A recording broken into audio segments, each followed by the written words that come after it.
Mas os que esperam no Senhor renovarão as suas forças, subirão com asas como águias, correrão e não se cansarão, caminharão e não se fatigarão.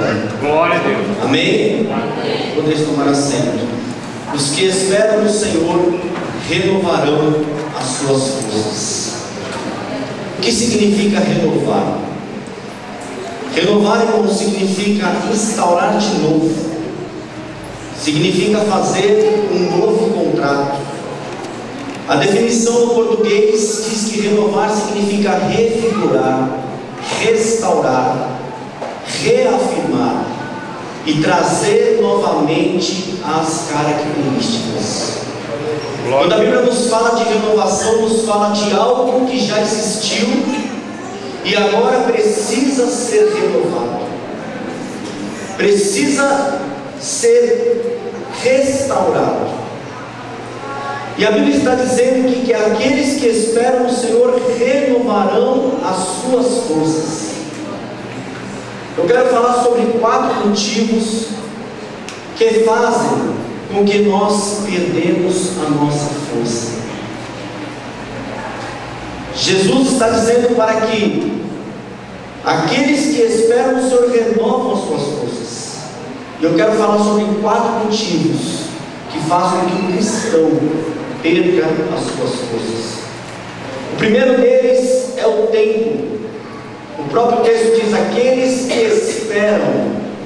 Quando eu vejo e quando eu olho para a Bíblia dizendo aqueles que esperam, eu entendo como tempo. Ninguém gosta de esperar. Quem aqui gosta de esperar? Ninguém gosta de esperar. Uma pesquisa nos Estados Unidos diz que uma vida média de 70 anos, uma pessoa passa 6 meses em farol fechado, passa 8 meses abrindo cartas, passa 1 ano e meio procurando coisas perdidas, e em média 5 anos em filas. Isso nos Estados Unidos, quanto mais no Brasil, que é o país das filas. E ninguém gosta de esperar. Só que nas coisas de Deus só renova as forças quem sabe esperar. Tem um texto lá do Antigo Testamento que eu já vi pregadores pregando dizendo: Deus é Deus de já. Tem até traduções bíblicas no português dizendo: Deus é Deus de já. Mas o hebraico não diz isso. Diz: Deus é Deus Yahvé. Deus pode ser Deus de já. Deus pode fazer agora. Deus faz como Ele quer, aonde Ele quer, na hora que Ele quer. Mas a Bíblia também nos ensina a esperar em Deus. Porque Deus tem um momento certo. E nós somos, irmãos, ansiosos. Nós queremos tudo para ontem. Mas só renovam as forças aqueles que esperam no Senhor. Talvez você entrou aqui nesta noite e tem várias necessidades na sua vida. Talvez tenha algo que você já espera há muito tempo. Talvez tenha algo que você às vezes nem se lembra mais de tanto tempo que faz que Deus prometeu. E esse tempo, essa espera, faz com que nós perdemos a força na caminhada. O tempo é o inimigo da perseverança. A espera faz com que nós ficamos desatentos para as coisas de Deus.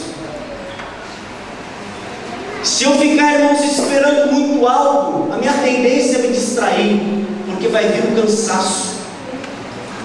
Mas aqueles que estão esperando em Deus, esses têm as suas forças renovadas.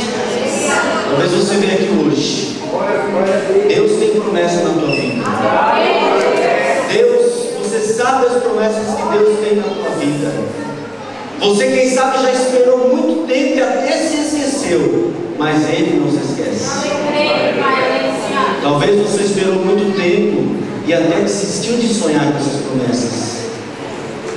Talvez por causa do tempo que demora, as suas forças se esvaíram. Mas Jesus está dizendo: espere em mim, vale a pena. Porque quem espera em mim tem as suas forças renovadas. Quem espera em mim alcança a promessa. Quem espera em mim chega aonde eu quero que você chegue.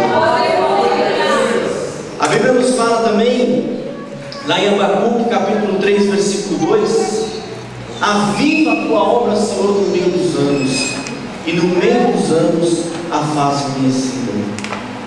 É exatamente isso. Porque quando eu começo algo para Deus, não só para Deus no meu trabalho, na escola, na faculdade, o começo é empolgação, o começo é tudo alegria. No começo eu estou cheio de força, no começo eu estou cheio de vigor, estou animado, estou sonhando, estou planejando. Mas o tempo vai passando, passam os dias, passam os meses, passam os anos, e aquilo que antes no começo era empolgação, era alegria, era força, começa já a não ter o mesmo empenho. Por isso que o profeta Abacuque disse: aviva a tua obra no meio. Não é no começo, é no meio, é depois de um determinado tempo, aonde as forças vão se esvaindo. Aviva a tua obra no meio dos anos, para que eu consiga cumprir a segunda metade. Talvez você esteja na tua caminhada cristã exatamente nesta etapa, na etapa aonde veio o cansaço, na etapa aonde as forças estão se esvaindo devido ao tempo. Mas Jesus nesta noite te trouxe aqui porque Ele quer renovar tuas forças. Ele quer que você cumpra a segunda metade. Ele quer que você chegue lá. Amém? O segundo ponto que eu quero falar, irmãos, Mateus capítulo 6, versículo 27. Evangelho de Jesus Cristo segundo escreveu Mateus, capítulo de número 6, versículo de número 27. Nos diz assim a palavra de Deus: qual de vós poderá, com as suas preocupações, acrescentar uma única hora ao curso da sua vida? Os que esperam no Senhor renovarão as suas forças. Esperar é uma virtude para poucos, mas eu também tenho que saber em quem esperar. Aquele que espera em quem? No Senhor. A Bíblia diz que uns, porque irmãos, esperar é a mesma ideia de confiar. Se o meu irmão me falou que vai me dar algo e eu espero, é porque eu confio que ele vai me dar. Então eu vou esperar, no tempo certo ele vai me dar. A mesma aplicação eu faço com Jesus. Se eu sei esperar no Senhor, é porque eu confio nele. Se eu não espero, é porque eu não estou confiando. A Bíblia diz que uns confiam em carros, outros confiam em cavalos. Muitas vezes estamos esperando e confiando no homem, numa palavra do patrão, numa palavra de alguém, e a nossa fé, a nossa esperança está depositada naquilo. Mas quando esperamos no Senhor, nós alcançamos a vitória. A segunda coisa, irmãos, que faz com que nós perdemos a nossa força são as preocupações. Porque da mesma maneira que esperar no Senhor é confiar no Senhor, ao contrário a isso, a preocupação é não esperar e é não confiar. O maior sinal de que eu não confio em Deus é quando eu estou preocupado. A palavra no grego aqui, irmãos, é merimas. Merizo, divide. Nous, mente. Mente dividida. Preocupação, sabe o que é? Mente dividida no grego. O que significa isso? Se eu estou preocupado com amanhã, se eu estou preocupado com a segunda-feira, se eu estou preocupado com o dia 30, se algo está me preocupando, está dividindo a minha mente entre o hoje e aquilo que ainda não aconteceu. Eu estou vivendo agora, mas a minha mente está preocupada com o que não está aqui agora, com amanhã. Então minha mente está dividida. Se eu estou com a minha mente dividida, eu estou dividindo o quê? As minhas forças. Se eu estou dividindo as minhas forças entre o agora e aquilo que ainda não veio, eu estou mais fraco agora. Por isso que Jesus disse: basta para cada dia o seu mal. Em outras palavras, trazendo para a nossa uma aplicação nos dias de hoje, viva cada dia como se fosse o último. Viva o seu dia. Amanhã a Deus pertence. Por acaso algum de vós, com as suas preocupações, pode acrescentar 1 hora no curso da sua vida? Será que essa preocupação que está te tomando, ou é uma luta, ou é uma prova, ou é com a família, com o filho, não está tomando as suas forças? Mas a Bíblia diz: aquele que espera no Senhor renova as forças. Aquele que confia no Senhor renova as forças. Aquele que não anda preocupado, não anda ansioso, não anda com a mente dividida, tem as suas forças renovadas. Foi louvado aqui sobre Deus é aquele que entra na guerra, que guerreia por nós. É assim que Deus faz. Tem inúmeros exemplos na Bíblia que Deus convocou Israel para a guerra e Israel nem sequer precisou pôr a mão na espada. Sabe por quê? Ele vai adiante. Mas a gente tem a mania de ficar se preocupando. Como é que Deus vai fazer? Quem Deus vai usar? Que porta que Ele vai abrir? Como Ele vai fazer? Será que você pode lançar sobre Ele a sua ansiedade, as suas preocupações? Porque isso, irmãos, rouba a nossa força. Mas Jesus quer renovar as nossas forças. A terceira coisa, irmãos, que rouba nossas forças é a perseguição, é a luta, é a prova. Ninguém aqui, irmãos, está isento disso. Ninguém. A começar por mim. Eu quero pegar o exemplo de um homem na Bíblia, 1 Reis, livro de 1 Reis, capítulo de número 19, versículo 5, é bem conhecido. 1 Reis, capítulo 19, versículo de número 5, nós vamos ler até o 7.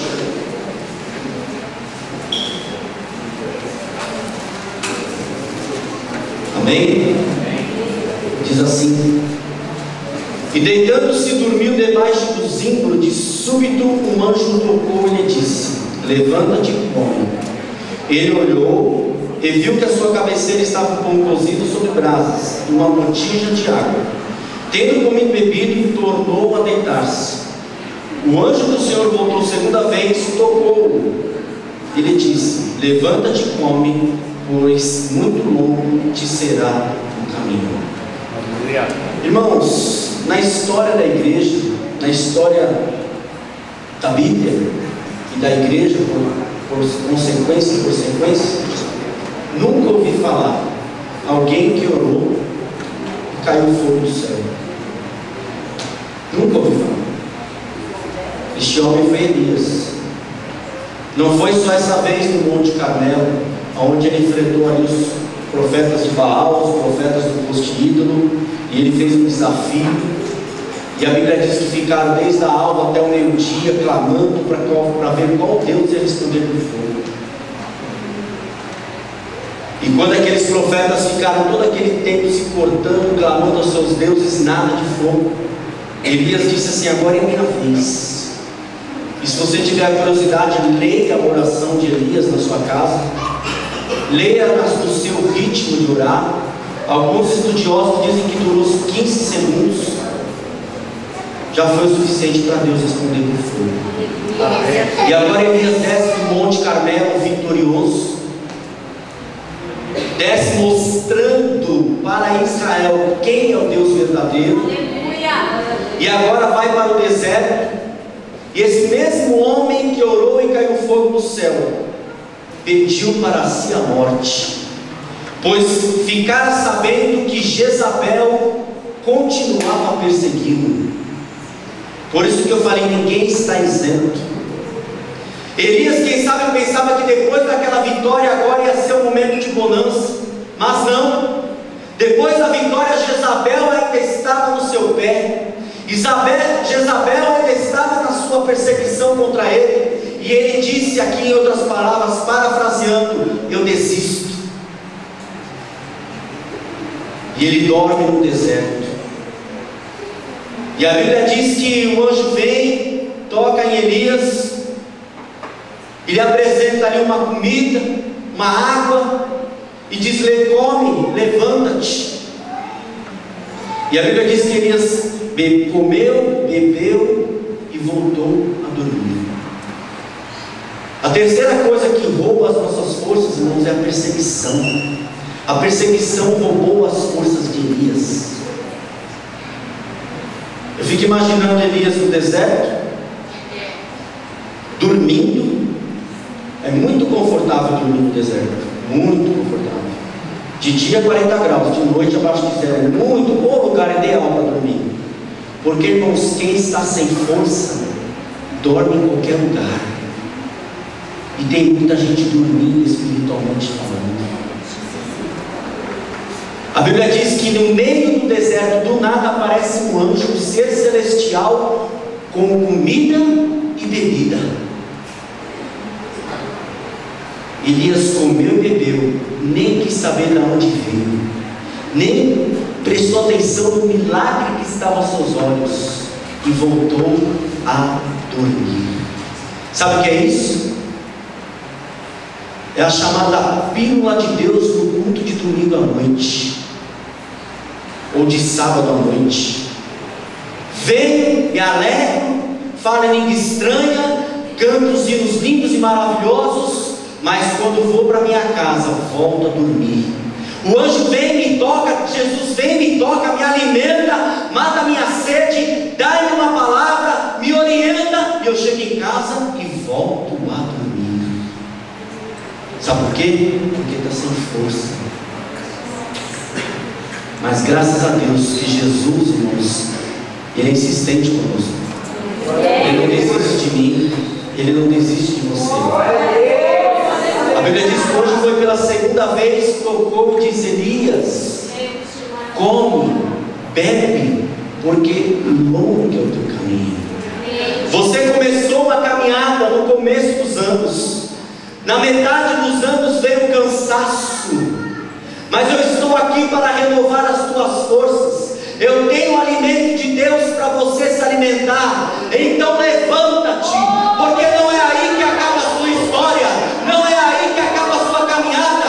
Longo é o teu caminho. Eu tenho muita coisa a fazer na tua vida. Eu renovo as tuas forças. Levanta-te nessa noite. A Bíblia diz que Elias caminhou com aquele alimento 40 dias e 40 noites em direção ao Monte Horebe. O Horebe, irmãos, os judeus, Israel, eles têm alguns pontos que são sinais da presença de Deus. O Horebe é um deles, o Jordão é outro deles, o templo é outro deles. São chamados pontos de fé. Então Elias sabia que deveria ir até Horebe, porque lá era lugar de renovar as forças. Foi lá que Deus falou com Moisés, foi lá que a presença de Deus trovejou, e ele foi até o Monte Horebe. Aleluia, Deus. Daí então Elias ungiu reis na Síria, Elias ungiu reis em Israel, porque longo é o caminho na vida de Elias. Talvez você tenha uma experiência nas coisas de Deus, na obra de Deus, como Elias tinha, mas a perseguição está sendo tanta que você está perdendo as suas forças. Mas nesta noite tem alimento de Deus para você continuar a caminhar em nome de Jesus. Jesus não quer que você pare. Quer até abrir um parênteses. Sabe o que faz a gente parar? Principalmente vocês que estão aqui louvando, fazendo obra. É uma palavra de alguém dentro da igreja. Se eu estiver lá na rua e alguém lá do outro lado da rua me falar uma palavra que me ofenda, que me desanime, não importa o que fala, importa é quem fala.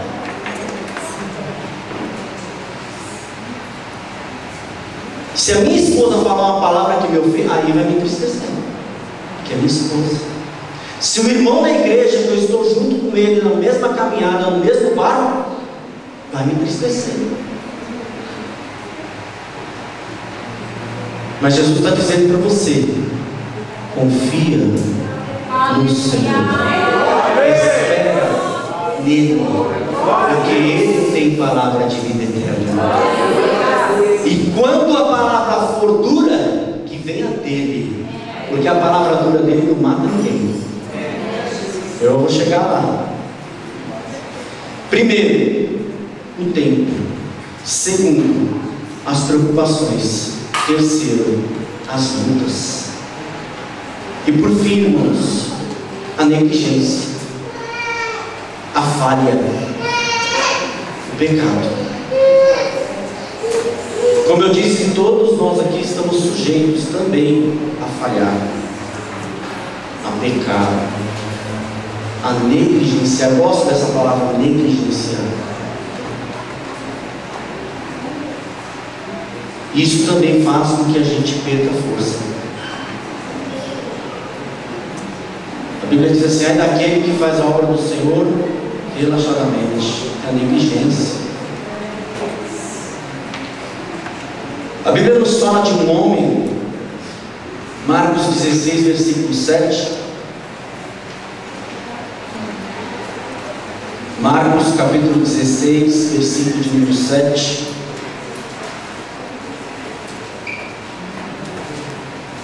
Após a ressurreição de Jesus, Jesus aparece para Maria Madalena e Maria, mãe de Tiago e Salomé, e diz o seguinte para elas, versículo 7. Vamos ler o 6. E ele lhes disse: não vos assusteis, buscais a Jesus o Nazareno, que foi crucificado, já ressurgiu. O anjo, né? Não está aqui, vede o lugar onde o puseram. E o anjo disse: mas ide dizer a seus discípulos e a Pedro, que ele vai adiante de vós para a Galiléia, lá o vereis, como ele vos disse. Eu, quando leio a Bíblia, irmãos, eu faço um monte de perguntas para o texto. Tem até uma Bíblia de estudo indutivo que ela ensina que você deve fazer 5 perguntas para o texto. Eu não vou lembrar agora, ok? Mas é: quem, onde, por quê, quem é que está sendo falado no texto? Aonde está acontecendo isso? Por que está acontecendo isso? E por que o anjo disse: ide aos seus discípulos, avisai aos discípulos e a Pedro? Porque existe algo específico com Pedro aqui. Porque lá na frente, Jesus vai aparecer 3 vezes ressurreto. Nas 2 primeiras ele fala com todos os discípulos, mas na 3ª vez ele chama quem em particular? Pedro. E faz as 3 perguntinhas para Pedro. A primeira, no verbo ágape, do grego: Pedro, na tua Bíblia vai estar: Pedro, tu me amas? Ele vai responder: Senhor, tu sabes que te amo. Na tradução do português, perde a vida, porque o grego é mais rico. E no grego está assim: Pedro, tu me amas incondicionalmente, ágape, amor ágape. Pedro responde do amor filéu, que significa: eu sou teu amigo. Pedro, tu me amas incondicionalmente? Senhor, tu sabes que deveras sou teu amigo. Jesus pergunta a 2ª vez no ágape: Pedro, tu me amas incondicionalmente? E Pedro responde a 2ª vez de novo no filéu: Senhor, tu sabes que eu sou teu amigo. Então Jesus rebaixa a pergunta, e agora na 3ª vez Jesus pergunta no filéu. Pode pesquisar no grego: Pedro, tu és o meu amigo? E Pedro diz: Senhor, tu sabes todas as coisas, tu sabes que eu sou teu amigo. Sabe por que Pedro não ousou dizer que amava incondicionalmente? Porque lá antes Pedro diz: eu irei, eu farei. E Jesus disse: não, 3 vezes me negarás. Pedro soube reconhecer que o que se fala não vale nada. Vamos ver um pouquinho da história de Pedro, rapidamente. Uma certa vez havia uma tempestade no mar da Galileia, e a Bíblia diz que Jesus veio andando sobre as águas, e Pedro disse: Mestre, és tu? E Jesus disse: Sim, sou eu. Deixa-me ir contigo. Vem, Pedro. E a Bíblia diz que Pedro desce do barco, põe o pé na água e começa a afundar. E Jesus disse, estende as mãos, pega nas mãos de Pedro e diz: homem de pequena fé. Primeira palavra de Jesus para Pedro: Pedro, você é um homem de pequena fé. Se o pastor dessa igreja chegar para o irmão e falar: irmãos, é uma pessoa de pequena fé, o irmão não é capaz de voltar amanhã. Sabe por que a Bíblia fala sobre níveis de fé? Jesus disse que nunca viu tamanha fé como daquela mulher. Do centurião ele disse: grande é a tua fé. E Pedro: pequena é a tua fé. Os discípulos oraram dizendo: Senhor, aumenta a nossa fé. Mas não parou por aí, eu vou falar em ordem cronológica, conforme aconteceram os fatos. Lá na frente, uma certa vez Jesus estava dizendo sobre o seu plano, que ele ia até Jerusalém e seria morto em Jerusalém. Lá veio Pedro de novo: Senhor, não precisa de tal coisa. E Jesus disse: afasta-se de mim, Satanás. Satanás, irmãos, na Bíblia, se nós falarmos em Lúcifer, nós falamos de uma pessoa, de um ser, não uma pessoa, de um ser. Se nós falamos Satanás, nós falamos de inimigo. Deu para entender a diferença? Lúcifer é um inimigo, mas é um ser que existe. Quando fala de Satanás, é só inimigo. Ou seja, o Satanás pode ser o Lúcifer, o Satanás pode ser o irmão da igreja. É verdade, é um inimigo. O que Pedro estava fazendo aqui, ele estava sendo inimigo da obra de Deus. Senhor, não vá. Ele estava se opondo ao trabalhar de Deus na vida de Jesus. Jesus veio para morrer. Então Jesus estava dizendo: afaste de mim, Satanás, porque serve de escândalo, tu és inimigo. Não que Pedro estava possesso, mas era uma palavra dura. Pedro, você tem pouca fé. Pedro, você está sendo inimigo da obra de Deus. Mas não parou por aí. Mas certa vez Jesus chamou os discípulos para orar e disse: olha, vamos orar, vocês ficam aqui, eu vou até ali orar e vocês ficam aqui orando. Jesus volta, estava todo mundo dormindo, todos dormindo. Mas para quem que Jesus fala? Pô, vocês estão dormindo, não podeis vigiar nem uma hora? Não. Se não dormes, será que você não pode vigiar nem uma hora? A carne é fraca, mas o espírito está pronto. Opa, ele já disse que eu tenho pouca fé. Ele já disse que eu estou sendo inimigo da obra de Deus. Sou um dorminhoco carnal. Mas não para por aí. Quando chegou na cerimônia dos lava-pés, Jesus vai lavando os pés de todos os discípulos. Quando chega no Pedro: não, Senhor, não. O Senhor lavava? Não sou digno. O que Jesus disse? Aquele que eu não lavar os pés não é digno de mim. Aí Pedro disse: então me lava por inteiro. Então me lava por inteiro. O negócio só foi com ele.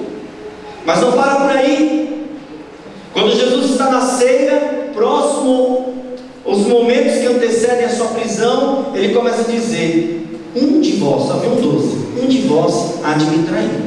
Opa, irmãos, eu não estou falando nenhuma besteira, vocês vão entender. Pequena fé me chamou de inimigo da obra de Deus. Até pulei uma aqui. Uma vez Jesus chegou para Pedro e disse: Pedro, Satanás me pediu para peneirar a tua alma como trigo. Eu tenho pouca fé, eu sou inimigo da obra de Deus. Satanás está pedindo para Jesus que quer me pegar. Eu fui tentar lá dar uma de humilde, mas ele disse que se não deixar lavar não tem parte com ele. Um de vós me trairá, só pode ser eu. Jesus disse para Pedro também: 3 vezes me negarás. Só pode ser eu, traidor. E eu não estou falando nada fora da Bíblia. Contanto que quando estava na ceia, a Bíblia diz que João estava reclinado, próximo de Jesus. E o que Pedro faz? Quando Jesus disse: um de vós é o traidor? João, pergunta para o mestre quem é. Aquilo está revelando a ansiedade que está dentro dele. Pergunta para o mestre quem é. Irmãos, eu não acredito que o ambiente da ceia fosse maior que esta igreja. Não acredito. Eu não acredito que sem microfone Pedro não podia chegar ele mesmo direto para Jesus e perguntar: mestre, quem é? Por que Jesus perguntou para João perguntar? Para que isso? A mesma coisa chegar para a irmã: pergunta para a irmã aqui, que coisa é essa? Não posso eu perguntar para ela? Sabe por quê? Espiritualmente falando, o íntimo ali era João. Por isso que tem crente que só vive pedindo oração para quem é íntimo de Deus. Tal irmã ora, tal irmão ora, tal irmão tem dom. Ora você, pergunta você, irmão. A Bíblia diz que o véu se rasgou. Você tem acesso a Deus, a Jesus. Mas é porque Pedro, irmãos, estava na sua alma um turbilhão de pensamentos. Por isso ele não ousou perguntar. E quando Jesus, irmãos, vai preso, se cumpre. Ele nega Jesus 3 vezes. E o galo canta como Jesus havia dito. Você já se perguntou, como eu disse, eu pergunto para o texto, você já perguntou por que o galo cantou? Por que tinha que ser o galo? É sabido, irmãos, que Jesus foi preso de noite para não causar alvoroço. E Jesus disse: Pedro, antes que o galo cante 3 vezes, tu me negarás. Sabe o que Jesus estava dizendo para Pedro? Pedro, antes das 5 da manhã, hoje os galos de hoje estão tudo meio desregulados, né? Mas a ideia aqui é que Jesus está dando um horário. Galo tem hora para cantar, cachorro não tem hora para latir, gato não tem hora para miar, mas galo tem hora para cantar.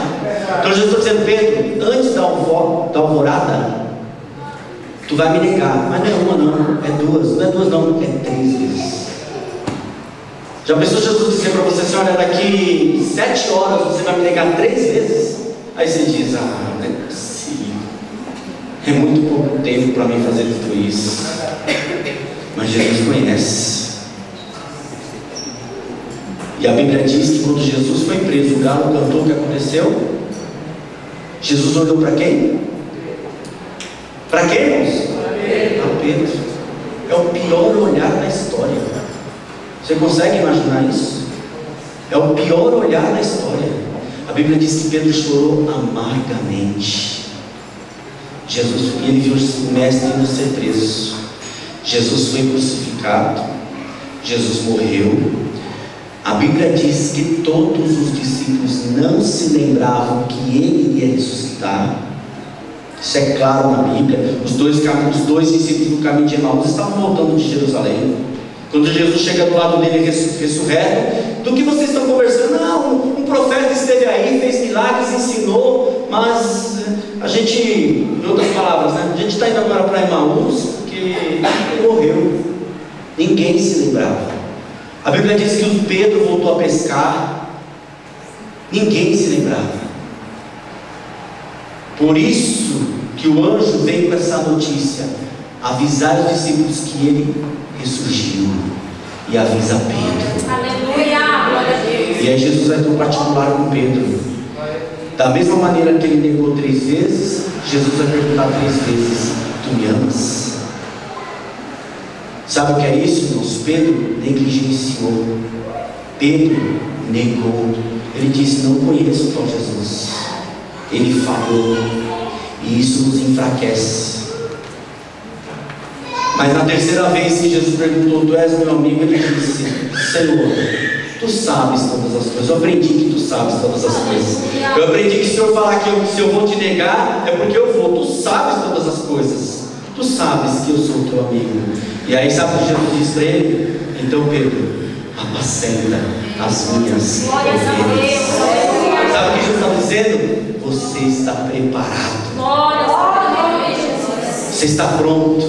E aí nós vemos em Atos dos Apóstolos o Pedro pregando, 5.000 almas se convertendo. Um novo Pedro. Um Pedro com as suas forças renovadas. Um Pedro firme e forte para realizar a obra que Deus tinha na vida dele.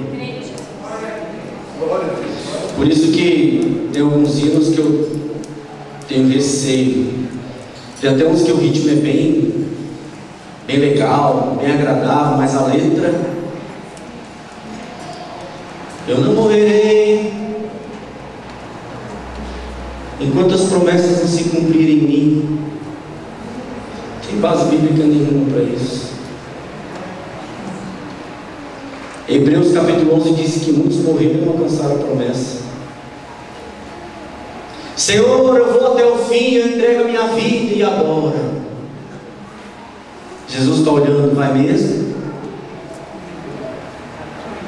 Irmãos, eu estou me colocando, eu não me conheço. Mas uma coisa eu sei, que eu tenho que esperar em Deus. Porque se eu esperar nele, Ele renova as minhas forças. E Ele renovando as minhas forças, eu vou vencendo, vai chegar no céu. A partir do momento que eu saio debaixo desta bênção, quando eu acho que eu posso fazer, é onde Deus vai mostrar que Ele é na minha vida, que sem Ele nada podemos fazer. Eu não sei qual o motivo que você entrou aqui, que as suas forças estão se esvaindo. Irmãos, eu creio que existem pessoas aqui que estão passando um momento de fraqueza. Quando eu falo fraqueza, não é fraqueza do pecado. Essa palavra fraqueza no meio evangélico, todo mundo já pensa que é fraqueza da carne, fraqueza na caminhada cristã. Lembra de Elias? Aconteceu com ele. Quem sabe é porque faz muito tempo, já faz muito tempo. Abraão esperou a promessa 25 anos, Davi 7 anos e meio para o primeiro reino, depois mais 7 anos e meio para o segundo reino. É a mesma coisa Davi. Eu recebi a promessa de ser rei, mas quando eu recebi pela metade. Ele esperou mais 7 anos. Jacó esperou 7 anos, depois mais 7 anos pela esposa. Noé ficou 100 anos construindo uma arca e pregando. Nenhuma alma se converteu. 100 anos. 100 anos. E às vezes a gente prega, às vezes a gente começa um trabalho na igreja, quer que amanhã já está uma bênção. Deus sabe como faz. Eu dirigi a igreja há 10 anos, irmãos. Durante 3 anos, nenhuma alma. E eu queria desistir, porque eu tenho a ideia de que igreja é para salvar a alma. O propósito da igreja é salvar almas. E eu falava: Jesus, eu não tenho esse chamado. E Jesus falava comigo: eu estou contigo. Eu fui entendendo o trabalhar de Deus, Ele foi me moldando. Quando foi em 6 meses, mais de 20 almas se batizaram. Em 3 anos nada, em 6 meses. Sabe por que Deus me ensinou? Que não é a minha pregação, que não é o meu abraço no final do culto, isso tudo faz parte. Mas se Ele não fizer, não acontece. A Bíblia diz que a Ele pertence o querer e o efetuar. Talvez você, por causa de muito tempo, porque não acontece, porque não vem, porque não chega, perdeu as forças. Talvez a sua preocupação tenha tirado as suas forças. Talvez a luta, a perseguição, que já dura muito tempo, como aconteceu com Elias, tenha tirado as suas forças. Talvez uma negligência, uma falha, um pecado, um erro que você cometeu, tenha tirado as suas forças. Mas a Bíblia diz: os que esperam no Senhor renovarão as suas forças. O texto anterior diz que até os jovens se cansam, até os jovens, mas os que esperam renovarão as suas forças. Posso fazer uma oração, meus irmãos? Vamos nos colocar de pé. Eu quero orar por você, e eu quero, irmãos, com muita humildade, tomar uma liberdade de você que se enquadra num desses 4 pontos. Eu quero orar por você, eu quero pedir que você venha até aqui à frente, eu vou explicar por quê. Existe um princípio para isso. A Bíblia diz que com o coração eu não creio, mas com a boca eu confesso. O batismo nada mais é que eu demonstrar para o mundo fisicamente que eu aceitei a Jesus. Esse é o propósito do batismo. A Bíblia tem esse princípio daquilo que acontece aqui dentro, eu exteriorizo no meu físico, no mundo real. E isso tem peso no mundo espiritual. Então, às vezes você sair do seu lugar é um passo de fé. Quando aqueles 10 leprosos clamaram a Jesus, Jesus disse: ide mostrar ao sacerdote. Um leproso não podia se mostrar ao sacerdote, era pena de morte. E a Bíblia diz que indo eles foram curados, indo eles, agindo eles, dando o passo deles. Pedro havia pescado a noite inteira, lavei o medo de novo. E quando chegou de manhãzinha, chegou na praia, ele disse: mestre, nada apanhamos. E Jesus disse assim, eles já estavam lavando as redes. Jesus disse: volta lá e lancei as redes novamente. Mestre, trabalhei a noite inteira, nada apanhamos, não tem peixe hoje, mas sobre a tua palavra eu lançarei as redes. Aleluia. É sobre essa palavra que você lança as redes. Jesus põe o peixe onde não tinha peixe. Mas se o Pedro dissesse: eu não vou, eu acabei de vir de lá, eu sou um pescador experiente, não adianta nada, ele não ia pescar naquele dia. Mas ele disse: mestre, eu sei que não tem peixe, mas o Senhor está falando? Eu vou. E a Bíblia diz que era tanto peixe que o barco quase ia pique. Eu quero que você venha aqui na frente, eu quero orar por você em nome de Jesus. Já posso orar. Você que precisa ter as forças renovadas, Jesus quer que você cumpra a segunda metade. Longo é o teu caminho, longo é o teu caminho, diz o Senhor para você. Não é tempo de desistir, não é tempo de parar, não é tempo de olhar para trás. Eu quero dizer para você que veio aqui na frente: você é vitorioso, porque você não está aqui em busca de uma chave de um carro, você não está aqui em busca de uma chave de uma casa. Não que isso não seja algo que necessitamos às vezes. Você está em busca de caminhar fortalecido na presença de Deus. Porque ainda que não tenhamos carro nem casa, o importante é chegar no céu. O importante é chegarmos no céu. Jesus renova as tuas forças hoje. Creia nisso. Eu quero orar por você. Senhor, aqui estamos na tua presença. Senhor, tu és aquele que tem palavras. Pedro ouviu tanta coisa. Pedro ouviu que não tinha fé. Pedro ouviu tantas críticas da parte do Senhor. Mas quando Jesus estava num discurso duro e muitas pessoas começaram a levantar e ir embora, Jesus levanta a cabeça e diz: vocês também não vão? E Pedro foi o único que disse: para onde irei, se só tu tens palavras de vida eterna? Senhor, ainda que a palavra seja dura, ainda que a prova seja grande, ainda que o deserto, o sol está castigando, ainda que uma palavra de acusação entristeceu, para onde irei, se só tu tens palavra de vida eterna? Senhor, renova as nossas forças, renova a força do teu filho, renova a força da tua filha, que ela possa, que ele possa vencer esta luta, que ele possa deixar esta preocupação aos teus pés. Lança sobre Cristo toda a sua preocupação, toda a sua ansiedade.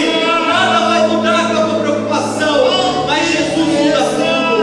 Pai, em nome de Jesus, ó Pai, se é uma falha, se é uma negligência, se foi um erro, a Bíblia diz: filhinhos, não pequeis, mas se pecares, há um advogado no céu, e este advogado está aqui nesta noite.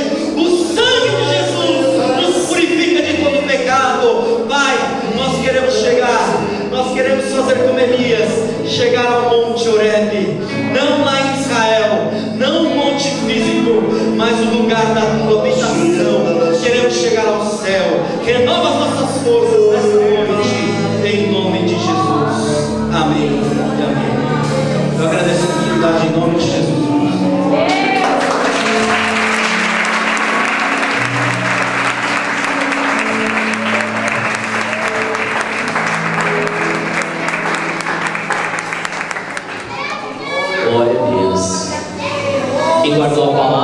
seu coração. Dá glória a Deus aí. Aleluia. Somos gratos a Deus pela vida do pastor Erno, em nome da igreja, em nome da Jubrac. Nós estamos dando uma lembrança, bem? Vamos aplaudir a Senhor pela vida dele, amém?